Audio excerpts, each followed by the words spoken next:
Hello friends. सो आज के video में हम लोग pair of linear equations in two variables जो क्लास 10th के मैथमेटिक्स का चैप्टर है उसके कुछ बेसिक पॉइंट्स सीखेंगे और फाइनली कुछ जो एडवांस कॉन्सेप्ट या एडवांस पॉइंट हैं जिससे एमयू के 11 एंट्रेंस में क्वेश्चंस पूछे जाते हैं तो उसको भी हम लोग डिस्कस करेंगे। और फाइनली जो 2020 में क्वेश्चन पूछा गया इस टॉपिक से, इस चैप्टर से, ठीक है, उससे उसके कुछ क्वेश्चंस हम लोग डिस्कस करेंगे। तो आइए पहले बेसिक कॉन्सेप्ट देखते हैं pair of linear equation in two variables. ठीक है, so for any linear equation each solution x comma y corresponds to a point on a line general form is given by ax plus by plus c।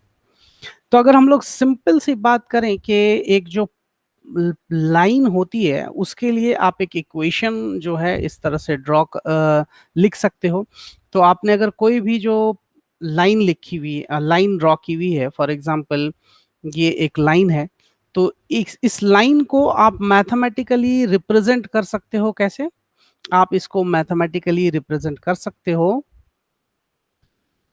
एक linear equations से। ठीक है, linear equations से, जैसे A X plus B Y plus C is equal to 0। तो ये इसका general representation है किसी भी स्ट्रेट लाइन का। अगर आप लिख रहे, स्ट्रेट लाइन ड्रॉ कर रहे हो, तो उसके लिए एक जनरल इक्वेशन इस तरह से लिख सकते हो। ठीक है, यहाँ पे x और y जो है वो वेरिएबल होते हैं और a b एंड c जो है ये कांस्टेंट वैल्यूज होती हैं। ठीक है, ये रियल नंबर्स होते हैं। तो ये तो एक सिंपल सी बात हो गई कि जो लीनियर इक्वेशन है और उसका जो सॉल्यूशन होता है x का और y की जो वैल्यूज होती हैं that corresponds to a point on the line. ठीक है, अब यहाँ पे अगर हम लोग बात करें कि x और y की अगर आप कुछ वैल्यूज लो जो इस इक्वेशन को सेटिस्फाई करें, तो एक्चुअली में वो उन पॉइंट्स के कोऑर्डिनेट्स बताएंगे जो इन पॉइंट्स पे होगा। ठीक है, तो हम लोग एक एग्जाम्पल के लिए लेते हैं। फॉर एग्जाम्पल कोई एक जो है लाइन ले लेते हैं और उसकी एक इक्वेशन ले लेते हैं। तो अगर हम लोग यहाँ पे लाइन लेते हैं जैसे 2x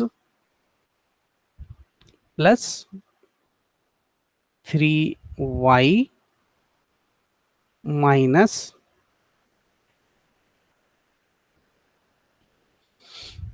13 इज इक्वल टू 0। ठीक है, तो अगर आप इस इक्वेशन को देखें तो ये क्या है, एक लीनियर इक्वेशन है एक्स एंड वाई में, टू वेरिएबल्स में। तो ये किसी ना किसी लाइन को रिप्रेजेंट करेगी। जब आप इसको ग्राफ पे ड्रॉ करोगे 2D में, x axis and y axis में, तो ये एक लाइन को रिप्रेजेंट करेगी एक्चुअली में। तो अब हम लोग क्या करते हैं कि कोई पॉइंट अगर आप एक्स और वाई की ऐसी वैल्यूज लेते हैं, फॉर एग्जाम्पल आपने ले लिया एक्स इज इक्वल टू 2, ठीक है, और वाई इज इक्वल टू 3। ठीक, तो इस केस में आप देखें x की वैल्यू 2 पुट कर दें और y की वैल्यू 3 पुट कर दें, तो ये क्या हो जाएगा, एक्चुअली में ये हो जाएगा 2x की जगह आपने रखा 2 प्लस 3 इंटू वाई की जगह आपने रखा 3।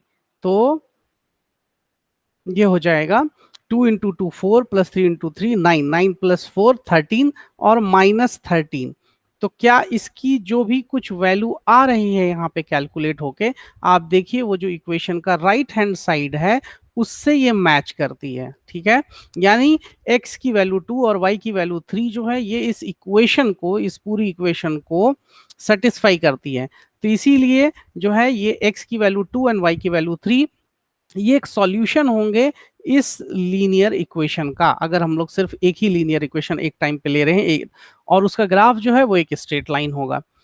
तो अगर आप बात करें कि x की वैल्यू 2 और y की वैल्यू 3 ग्राफिकली क्या रिप्रेजेंट करती है, तो वो कहीं ना कहीं एक पॉइंट को रिप्रेजेंट करेगी जो कि उस लाइन पे लाई करेगा और उस पॉइंट का कोऑर्डिनेट्स जो है, यानी x coordinate and y coordinate जो है वो 2 एंड 3 आएगा। ठीक है, तो वो एक पॉइंट होगा कहीं ना कहीं जो उस लाइन पे लाई करता होगा। तो ये तो हो गया इसकी बेसिक मीनिंग, बेसिक पॉइंट एक लाइन के बारे में जो एक लीनियर इक्वेशन से रिप्रेजेंट होता है। The graph of a linear equation is always a straight line. और अगर आपने एक लीनियर इक्वेशन लिखी है तो उसका ग्राफ कभी भी आप ड्रॉ करेंगे तो वो एक स्ट्रेट लाइन आएगी। ठीक है, ये तो दो बेसिक पॉइंट्स थे जो हम लोगों को पता होने चाहिए। नेक्स्ट पॉइंट पे हम लोग आते हैं, two linear equation in same two variables are called a pair of linear equations in two variables.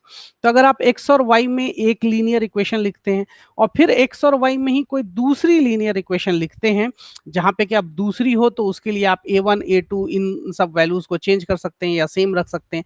तो इस तरह से अगर आप यूज करते हुए x एंड y लेकिन जो वेरिएबल्स हैं वो सेम रखते हुए आपने दो इक्वेशन लिखी है तो उसको हम लोग कहते हैं pair of linear equation. Pair क्यों कहते हैं? क्योंकि दो इक्वेशंस आपने लिख दी तो उसको पेयर ऑफ लीनियर इक्वेशंस कहते हैं इन टू वेरिएबल्स। इन टू वेरिएबल्स क्यों कहते हैं? क्योंकि आप दो वेरिएबल ही यहाँ पे यूज कर रहे हैं। ठीक है, तो एक जनरल फॉर्मेट जो हो सकता है इसका वो आप कह सकते हैं कि a1x plus b1y plus c1 is equal to 0, ये पहली इक्वेशन हो गई। और दूसरी equation a2x plus b2y plus c2 is equal to 0, ये दूसरी इक्वेशन हो गई जहां पे a1 a2 b1 b2 c1 c2 ये सब जो वैल्यूज हैं ये इन जनरल रियल नंबर होती हैं। और ये भी कंडीशन है जिसको आगे हम लोग डिस्कस करेंगे कि a1 स्क्वायर प्लस b1 का square that should not be equal to 0। इसी तरह से a2 square plus b2 square should not be equal to 0। ठीक है, otherwise it will not be a linear equation. तो इसीलिए हम लोगों को लीनियर इक्वेशन बनाए रखने के लिए इसको क्या करते हैं, ये कंडीशन भी होल्ड करनी होनी चाहिए। तो इसको हम लोग आगे भी डिस्कस करेंगे हालांकि डिटेल में। Next we come to a pair of values of variables x and y which satisfy both the equations in the given system of equations is said to be a solution of the simultaneous pair of linear equations। तो आपने जो ये दो equation ली हैं, अगर इसमें आप x और y की ऐसी वैल्यूज को फाइंड आउट करते हैं जो कि दोनों ही इक्वेशन को सेटिस्फाई करती है, तो ऐसे केसेस में जो x और y की वैल्यूज हैं उसको हम लोग कहते हैं कि इस पेयर ऑफ लीनियर इक्वेशन का वो सॉल्यूशन है। ठीक है, उनको उनका सॉल्यूशन कहा जाता है। ठीक है, तो अब सॉल्यूशन से क्या मतलब है? सॉल्यूशन से सिंपल सा मतलब है कि वो पॉइंट जो है दोनों ही लीनियर इक्वेशंस के अगर आप ग्राफ ड्रॉ करोगे तो जो स्ट्रेट लाइंस होंगी वो उन दोनों ही लीनियर इक्वेशंस पे लाई करेंगी कहीं ना कहीं। ठीक है, या कह लीजिए कि वो दोनों इक्वेशंस जहाँ पे दोनों जो इक्वेशंस की जो ग्राफ है, लाइंस हैं, वो जहाँ पे मीट कर रही हैं वो उन पॉइंट्स को रिप्रेजेंट कर रहा होता है। ठीक है, तो ये बेसिक पॉइंट्स हम लोग सीखने के बाद आगे आते हैं कि किन केसेस में जो है उनका जो ग्राफ है वो लाइंस कैसी होंगी, उनकी इंटरसेक्टिंग लाइंस होंगी या पैरेलल लाइंस होंगी या कोइंसिडेंट लाइंस होंगी, उसके बारे में। तो आपने जो ये जनरल फॉर्मेट लिया है a1x plus b1y plus c1 is equal to 0 and a2x plus b2y plus c2 is equal to 0, इसके बेस पे जो आपने ये कॉफिशिएंट लिए हैं, जैसे x का कॉफिशिएंट पहली इक्वेशन में a1 है, x का कॉफिशिएंट दूसरी इक्वेशन में a2 है, तो इनको कंपेयर करते हुए इनके लिए कुछ जो रिलेशनशिप दे रखा है उससे आप पता कर सकते हैं कि इसका कैसा ग्राफ आएगा। ठीक है, तो अगर आप a1 by a2 is not equal to b1 by b2 आपको रेशियो मिलता है, तो इसका मतलब हुआ कि वो जो ग्राफ होगी, दोनों लाइंस जो होंगी उनका ग्राफ इंटरसेक्टिंग लाइंस होगा। अब इंटरसेक्टिंग लाइंस क्या होती हैं, तो आप इस स्लाइड में देखें, ये जो पहली लाइंस का जो पेयर है वो इंटरसेक्टिंग है। इंटरसेक्टिंग मतलब किसी एक पॉइंट पे कट करता हुआ होगा, वो दोनों लाइंस जो है एक दूसरे को किसी एक पॉइंट पे, यूनिक पॉइंट पे कट करेंगी, और जहां पे कट करती हैं वही सॉल्यूशन होता है। तो यानी इसका एक यूनिक सॉल्यूशन होगा। और जब भी सॉल्यूशन होता है, चाहे एक हो या एक से ज्यादा हो, तो हम लोग कहते हैं कि ये जो सिस्टम ऑफ इक्वेशन है वो कंसिस्टेंट है। कंसिस्टेंट का मतलब कि इसका सॉल्यूशन है। इसी तरह से अगर आप यहाँ पे जो रेशियोज हैं उनको इस तरह से पाते हैं कि a1 by a2 is equal to b1 by b2 but not equal to c1 by c2। इस केस में जो ग्राफ होगा दोनों लाइंस का वो पैरेलल लाइंस होंगी। तो अगर पैरेलल लाइंस आप देखना चाहें तो यहाँ पे देखिए, पैरेलल लाइंस जो दूसरी ग्राफ है, यहाँ पे जो दूसरा ग्राफ है इसमें दो लाइंस हैं, दोनों पैरेलल हैं एक दूसरे के। ठीक है, तो एक आपको ग्रीन कलर की जो है लाइन दिख रही होगी, एक वायलेट कलर की दिख रही होगी। ये दोनों देखिए यहाँ पे पैरेलल है, यानी कि ये पैरेलल लाइंस की क्या खास बात होती है कि उनमें कोई कॉमन पॉइंट नहीं होता है, वो कहीं पे इंटरसेक्ट नहीं करते हैं। तो इसीलिए जो पॉइंट ऑफ इंटरसेक्शन होता है वही सॉल्यूशन को रिप्रेजेंट कर रहा है, यानी कोई सॉल्यूशन नहीं होगा, और कोई सॉल्यूशन नहीं होगा तो इनकंसिस्टेंट कहलाएगा। ठीक है, जो तीसरी कंडीशन है a1 by a2 is equal to b1 by b2 is equal to c1 by c2, अगर ऐसी कंडीशन आपको मिलती है उनके कोफिशिएंट्स के बीच में, जो पेयर ऑफ लीनियर इक्वेशन है उनके लिए, तो ऐसे केस में जो ग्राफ होगा वो ऐसा होगा कि यहाँ पे जो वॉयलेट कलर की लाइन है और जो ग्रीन कलर की लाइन है वो इसी के ऊपर है, यानी सेम लाइन को वो रिप्रेजेंट कर रहे हैं। लाइंस आर आइडेंटिकल, ठीक है, लाइंस आर कोइंसिडेंट, कोइंसिडेंट मतलब सेम लाइन के ऊपर दूसरी लाइन रख दी गई है, आप ये समझ लीजिए, यानी वो दोनों एक ही लाइन को रिप्रेजेंट कर रहे हैं एक्चुअली में जो इक्वेशन है। तो ऐसे केस में बहुत सारे पॉइंट्स उनमें कॉमन होंगे, यानी इनफाइनाइट सॉल्यूशन होगा, और उनको जब भी सॉल्यूशन होता है, चाहे यूनिक हो चाहे इनफाइनाइट हो, तो हम लोग कंसिस्टेंट कहते हैं, तो कैटेगरी कंसिस्टेंट की होगी, ठीक है। तो ये तो बात हो गई कि कैस सॉल्यूशंस कितने होंगे, ठीक है, उनका ग्राफ कैसा होगा, ये आप इन कंडीशंस के बेस पे, जो कंडीशंस फॉर कंसिस्टेंसी है उसके बेस पे फाइंड आउट कर सकते हैं, ठीक है। तो ये एक एडवांस कॉन्सेप्ट था। एडवांस इसलिए कह रहे हैं इस कॉन्सेप्ट को कि इस पे डायरेक्ट क्वेश्चन एमयू के 11 एंट्रेंस में इन जनरल पूछा जाता है, और हर एक साल पूछा जाता है, कोई भी ईयर ऐसा नहीं गया है जिसपे कि इस पे क्वेश्चंस ना पूछे गए हों, ठीक है। तो इसलिए हमने इसको एडवांस कॉन्सेप्ट कह दिया, हालांकि ये 10th के ही बेसिक कॉन्सेप्ट्स में आता है, बट हम लोग एंट्रेंस के हिसाब से देखें तो ये एक एडवांस कॉन्सेप्ट है, इसीलिए क्योंकि ये आपका समझा हुआ होना चाहिए। और दूसरी बात ये कि इसमें इससे क्वेश्चंस पूछे जाते हैं। तो एक क्वेश्चन हम लोग लेते हैं जो एमयू के 11 एंट्रेंस साइंस सेक्शन में 2020 में पूछा गया, ठीक है। क्वेश्चन ये है कि for what value of k does the pair of equation 5x plus 2y is equal to 2k and 2k plus 1x plus ky is equal to 3k plus 4 have an infinite number of solutions। तो अब आपको इस question में क्या दिया गया है, अगर आप उसको समझने की कोशिश करें तो आप यहां देखें कि यहां पे जो आपको दिया गया है पॉइंट वो कुछ इस तरह से है कि पहले हम लोग एक जो है ऐसा करते हैं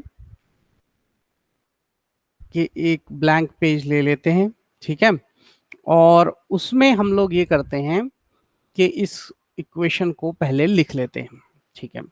तो इक्वेशन हम लोगों के पास क्या है, 5x plus 2y, 5x plus 2y is equal to 2k। तो हम लोग इसको एक साइड में ले आते हैं ताकि जो स्टैंडर्ड फॉर्म है उससे कंपेयर कर सकें। तो पहली इक्वेशन आपके लिए ये हो गई, और दूसरी इक्वेशन है, ठीक है, दूसरी इक्वेशन भी लिख लेते हैं हम लोग यहाँ पे, 2 into a plus 1 into x plus ay is equal to 3k plus 4। तो उसको भी हम लोग लेफ्ट हैंड साइड में ट्रांसपोज करके लिख देते हैं 3k plus 4, okay, is equal to 0। अब इससे फायदा क्या हुआ कि जो आपकी दोनों इक्वेशन है वो स्टैंडर्ड फॉर्म से अगर आप कंपेयर करना चाहें तो अब इजीली कंपेयर कर सकते हैं, ठीक है। तो अब हम लोग कंपेयर करते हैं, ठीक है। तो हम लोग कंपेयर करने के लिए ऐसा करते हैं कि सबसे पहले इसको थोड़ा सा शिफ्ट कर लेते हैं, ये देखिए, ठीक है। अब हम लोग यहाँ पे इक्वेशन लेके आते हैं जो एक्चुअली में स्टैंडर्ड फॉर्म है, ठीक है। तो अब स्टैंडर्ड फॉर्म क्या है, स्टैंडर्ड फॉर्म है a1x plus b1y plus c is equal to 0 and a2x plus b2y plus c2 is equal to 0। तो अब इसके बेस पे अगर हम लोग लिखें यहाँ पे तो हम लोग देखते हैं कि कैसे ये लिखा जा सकता है, कंट्रोल वी, ठीक है। तो अब आप अगर देखें तो इसको हम लोग कंपेयर कर अलग अलग इक्वेशंस के और उनके कोफिशिएंट्स के साथ में, ठीक है।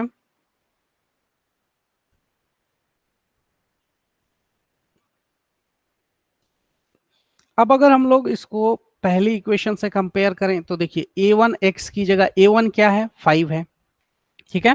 तो हम लोग जो है यहाँ पे a1 बाई a2 पहले निकालते हैं। तो या पहले आप चाहें तो ऐसा कर लें कि यहाँ पे a1 की वैल्यू एक्चुअली में कितनी आई है वो देख लें हम लोग। तो a1 की वैल्यू आई है इज इक्वल टू व्हाट, 5 है यहाँ पे, ठीक है। और a2 की वैल्यू कितनी है, सर चलिए पहले b1 निकाल लेते हैं। तो b1 की वैल्यू यहाँ पे कितनी है, 2 है, ओके। c1 की वैल्यू कितनी है, अब c1 की वैल्यू आप 2k लिख देंगे, हो सकता है, ठीक है, बट ध्यान दीजिए कि यहाँ प्लस c1 है, तो यहाँ पे भी अगर प्लस आप लगा के लिखें तो ये -2k जो है पूरा का पूरा, ठीक है, इसको आप कैसे लिख सकते हैं, +(-2k), +(-2k), तो इसीलिए हम लोग C1 की वैल्यू -2k लेंगे। ठीक है, अगर किसी के समझ में नहीं आया है तो आप इसको ऐसे समझें कि इस इक्वेशन को हम लोग कैसे लिख सकते हैं। ओके, इस इक्वेशन को हम लोग कैसे लिख सकते हैं, तो इस इक्वेशन को एक्चुअली में हम लोग लिख सकते हैं इस तरह से। तो हम लोग इसको क्या करते हैं, चेंज कर लेते हैं और यहाँ पे कर देते हैं 5x plus 5x plus 2y plus of -2k। ठीक है, अगर यहाँ पे कोई कंफ्यूजन हो रहा हो तो उसके लिए हमने इसको ऐसे चेंज कर दिया है, अदरवाइज आप इजीली समझ सकते हैं कि यहाँ पे आपको अगर इस फॉर्मेट से बिल्कुल मैच करना है तो क्या करना पड़ेगा आपको, इसको प्लस के फॉर्म में लिखेंगे तो ये -2k की तरह ट्रीट होगा, तो C1 की वैल्यू जो है वो -2k हो जाएगा। ठीक है, तो ये एक पॉइंट हो गया यहाँ पे जो हम लोगों ने पता कर लिया है अपनी गिवन इक्वेशन से। ओके, तो इसको हम लोग ऐसा कर सकते हैं कि थोड़ा सा शिफ्ट कर देते हैं नीचे। ठीक है, अब हम लोग ये देखें कि ये तो हो गया हम लोगों का 5x+2y प्लस ऑफ -2k, तो सेम चीज हम लोग यहाँ पे भी कर सकते हैं। तो हम लोग ऐसा करते हैं कि यही चीज हम लोग चेंज करते हैं और यहाँ पे भी कर लेते हैं। किसके लिए, दूसरी इक्वेशन के लिए। ठीक है, दूसरी इक्वेशन के लिए हम लोग लिखते हैं 2 times of k+1 x plus ay minus, तो अब इस माइनस को आपको प्लस लगा के लिखना है, तो आप क्या करेंगे, माइनस ऑफ, माइनस ऑफ, आप या तो कोई एक अलग ब्रैकेट यूज कर लें प्रॉपरली समझने के लिए, तो ये हो जाएगा 3k+4, 3k+4। ओके, और ये ब्रैकेट आप बंद कर दें, इज इक्वल टू 0। ठीक है, चलिए अब देखते हैं इसको सही से।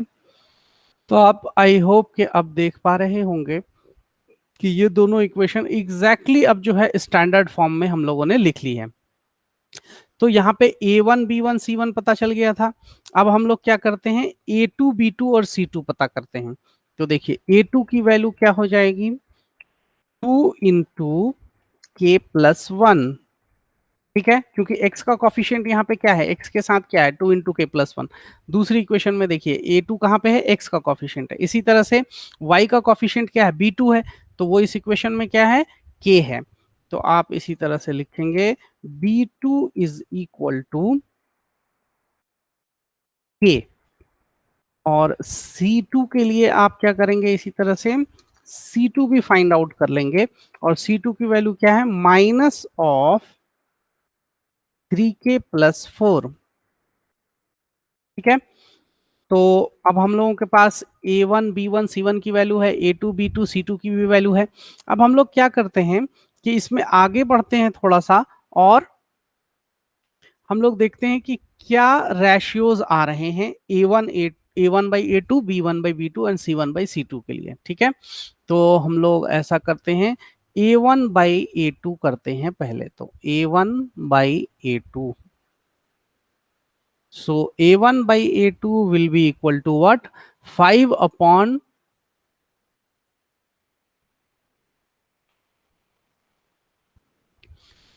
into k+1, k+1। ठीक है, ये A1/A2 हो गया। अच्छा, क्वेश्चन में क्या दे रखा है कि k की वैल्यू के लिए इनफाइनाइट नंबर ऑफ सॉल्यूशंस हैं। ठीक है, k की कौन सी वैल्यू के लिए इनफाइनाइट नंबर ऑफ सॉल्यूशंस होंगे इस पेयर ऑफ इक्वेशन के। तो इनफाइनाइट नंबर ऑफ सॉल्यूशन कब होता है, इनफाइनाइट नंबर ऑफ सॉल्यूशन होता है, अगर आप इन कंडीशंस को देखें तो इनफाइनाइट सॉल्यूशंस होते हैं जब तीनों रेशियोज इक्वल होते हैं, A1/A2 is equal to B1/B2 is equal to C1/C2। तो हम लोग इसी रूल को अप्लाई कर देते हैं यहाँ पे कि इक्वल टू क्या होगा, B1/B2, तो b1/b2 यहाँ पे कितना है, देखिए b1/b2 कितना है यहाँ पे, b1/b2 है, b1 की वैल्यू है 2 और b2 की वैल्यू है k।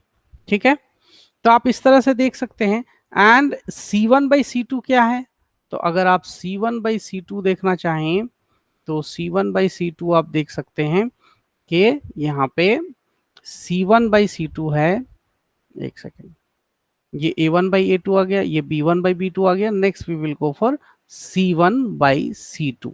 ठीक है, तो c1/c2 है यहाँ पे -2k अपॉन -3k+4, 3k+4।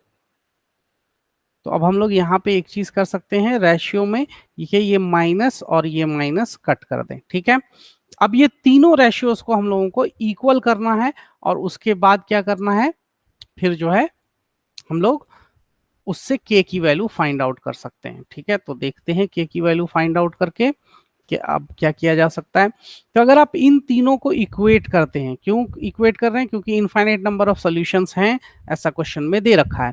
तो इन तीनों वैल्यू को इक्वेट करिए, तो 5/2k हो जाएगा, एक तो 5/2k+1। ठीक है, 2k+1, और दूसरा है 2/k।